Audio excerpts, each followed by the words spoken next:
Hello, beautiful. In our previous discussion, we already created Java project named last name Java introduction. Everything is saved in your folder named Java folder. And then inside our project, our package named source packages. We have the default package and the last name data types package. Inside default package, we have the last name hello world, and then inside the last name data types,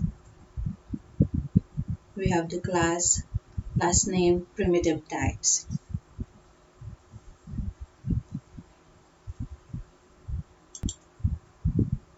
This was the sample class we created last time.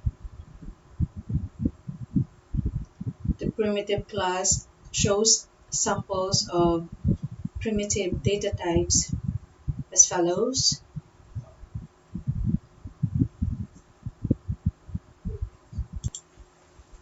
We have here in our source code the Java primitive data types. We have the numeric types, character types, and the Boolean type. Under the numeric types, we have whole numbers and floating point values. In our sample program, under the whole numbers, we have a sample here of the byte.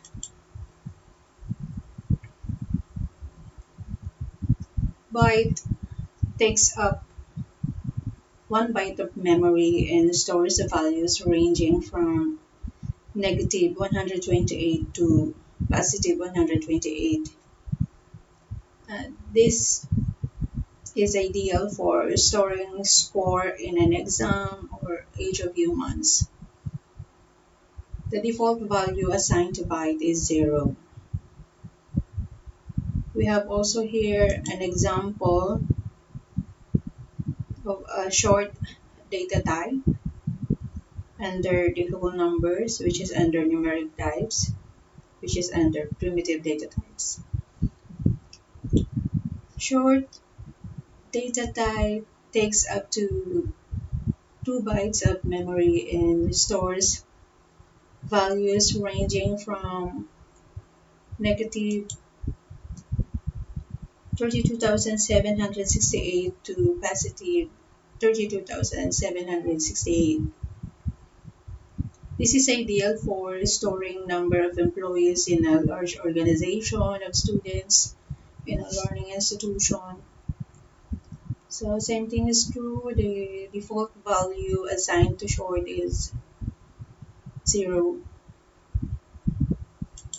Also, we have an example of an int data type used in our sample program. Int takes up 4 bytes of memory and store values ranging, as you can see, these are the range of the different whole numbers data types and floating point values data type. We also have an example of using long as a data type. This type takes up 8 bytes of memory and store values ranging here. For our floating point values, under that we have the float and the double and the range, the corresponding range it covers. The float type data type takes up 8 bytes of memory and store values in the range as given here. It is very important that we use the right data type. We declare the right data type based on the expected user input. That is for us, for our memory space, be used wisely, okay, to maximize our memory space.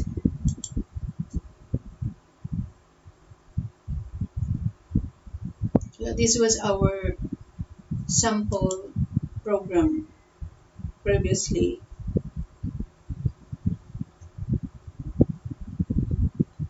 Another, we have an example also of the character type. Character is used to store a single character in a single code. Do not forget the single code. Then we also have an example of a Boolean type. This type holds true or false values and is denoted by the keyword bool. So take note again, how do we write the true or false so without single or double quote. Now let's have another sample program which explains further about variables and constants. Let's create a class named variables and constants. So how do we create a class again? Let's just add it in our existing project. The last name Java introduction. We'll put the new class inside the last name data types. So how do we create a class again? So we right click the package where the class should belong and then select new. In the submenu, select Java main class. So we named it last name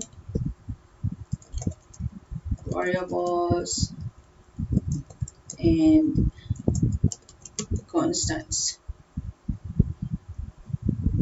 So we already have the default location based on our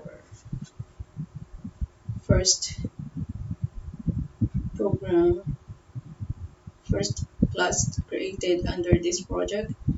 So we can now just simply click finish button. So let's give some time to our IDE to produce the template for our class. There you go. So since I've already created a sample of a class that can show us an example, more example of variables and constants. So we'll just open it to speed up the process.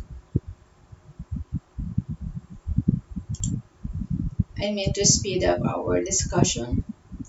So let's just get the sample class I created.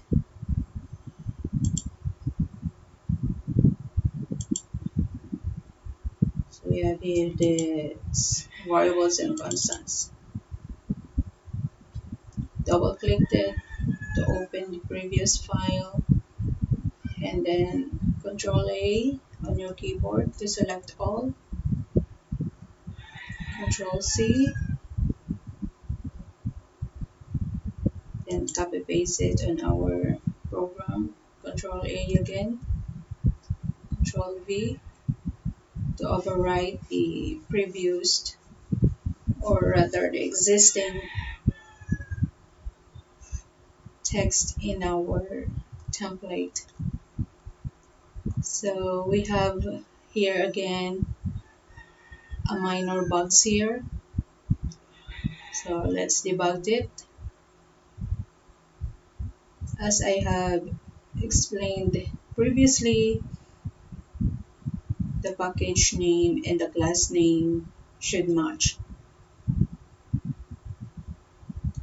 So let's just, since our package name is including your last name, so just add your last name.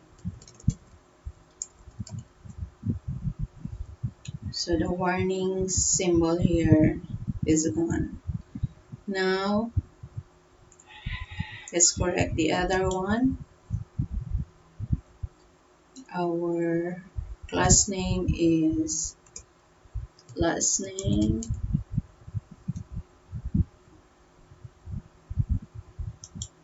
Okay. So no more warning icon. We can now proceed.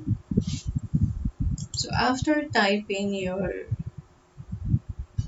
source code, again be reminded to save your file. Control plus S on the keyboard, and then run the file. On the run menu bar, you select run file or shift plus FX on your keyboard. So give some time to our IDE to run the program. There you go. So we have now the output of our sample program. Now let's talk about the sample program. Again, this shows using the variables and the constants. So what are the variables here in our sample program?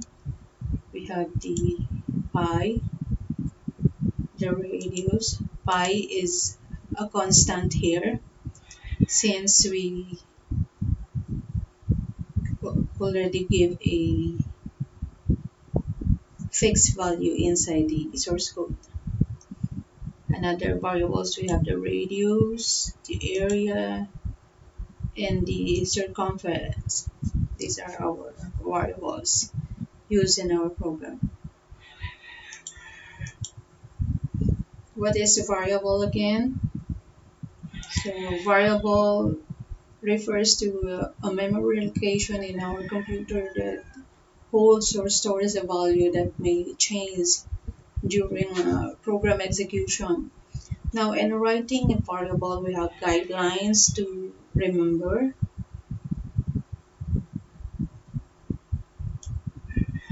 First is variable names must begin with a letter, underscore, or dollar, which can then be followed by other letters or numbers.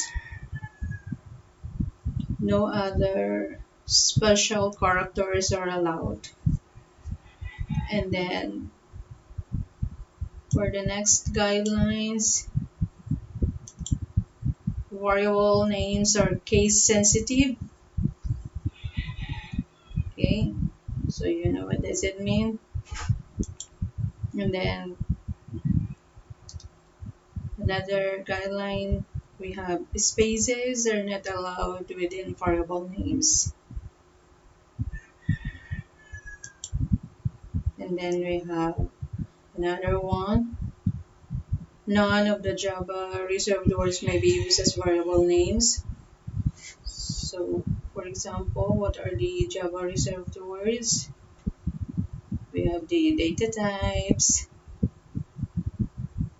this command, okay, the package, the class, and many more. You should not be using the reserved words as your variable name to avoid conflict. And then another guidelines, number 5, should use meaningful and descriptive variable names, which makes your code more readable and helps other programmers to understand your code. There should be a clue. For example, radius. When you see the radius, it means this is the radius or the area of a certain shape or the circumference. So by looking at the variable name, you already have an idea what it is. So that is what we mean by meaningful and descriptive variable. Another is we should use a standard naming convention for our variables. Standard naming convention example is if, for example, our variable is more than one word. So let's write an example here. Example gross pay. So the standard naming convention is we capitalize the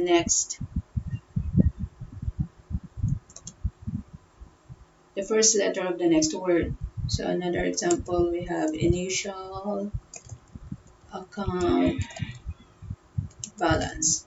As you can see, we capitalize the first letter of the word account and the first letter of the word balance. So these are the guidelines that we should follow in declaring our variables. Now, what is constant? So we have here a sample constant, the variable pi. So constants refers to a named location in our computer's memory that stores a value that remains fixed or constant during the execution of a program. So pi here is a fixed value. So that is what we mean by constant. That is now the difference between variables and constants. Okay, so this is now our sample program for variables and constants. Till next time, see you and have a wonderful day, class.